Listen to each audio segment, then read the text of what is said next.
Minister for Information, Honorable Kojo Nkrumah, will now give us his closing remarks.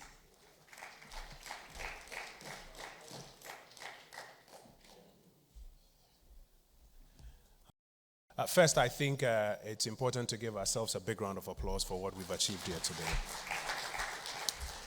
When I was sitting and taking notes, the word that came to mind was refreshing.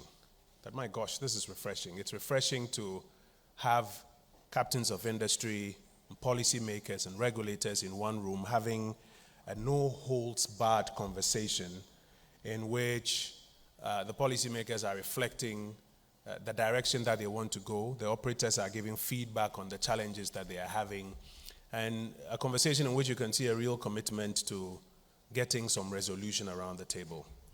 And I was hoping to say to Bernard and a few of my colleagues who are here that we should get this kind of conversation to percolate across the country. Because very often our conversations are,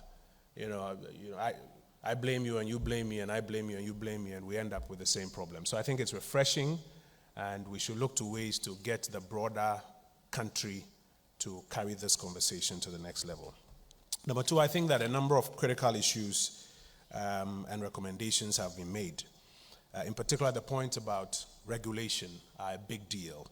And it's here to, it's good to hear the commitments about the regulatory reforms that we are thinking, to shift our regulation towards more facilitation of business rather than inhibiting or constraining businesses, to shift our regulation towards a more predictable regime. And I like the point that was made by our friend from Olam, that it's not enough to make these regulations. It's also important to ensure that compliance is happening across the value chain when it comes to these regulations.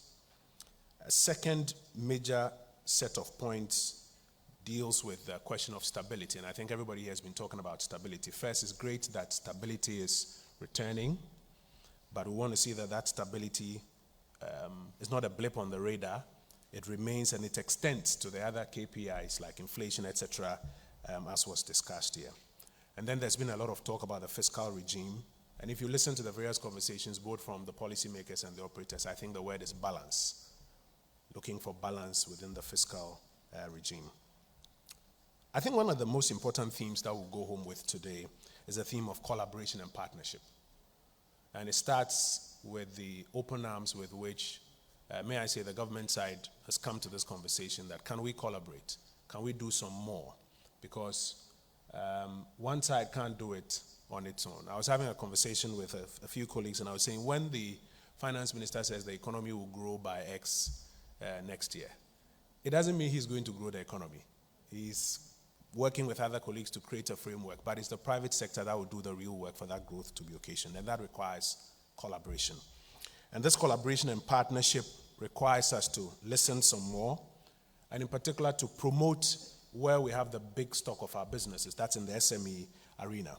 And I think as was mentioned by Sam, Honorable Minister was taking a lot of notes in this area, but that collaboration needs to continue even from today. And so the next steps. First is action. As was mentioned, there are a number of conferences. We talk sometimes, but the action is what is outstanding. And there's a clear commitment from the government side that from this 2024 budget that is being tidied up to go to Parliament, you would find some of the views and thoughts that have been expressed here, find reflection for action. And I think, as has been mentioned, action beyond even one budget program, but specific programs, whether it's on business regulation or institutionalizing conversations like this to ensure that today's talk sees the light of day. So action is one of the things that we're going to be looking forward to from here. And as part of that action, we look forward to having these continued engagements. These continued engagements, which start with accounting for what we have achieved since the last conversation. Because that's critical. When we get back here the next time for these prosperity dialogues, it wouldn't be just a dialogue on mutual prosperity, but it will be a dialogue that starts with accounting for what we have achieved since the last time we gathered for a conversation like this. I think on behalf of the government side, I can express the full commitment of the honorable ministers who are here, the Honorable Minister of Finance, the Honorable Minister for Trade, the Honorable Minister for Tourism, and indeed all the other ministers involved in running of the economy, there's a full sense of commitment to put life behind today's conversation. And already there's, as was mentioned, a 15-month growth strategy that has been drafted.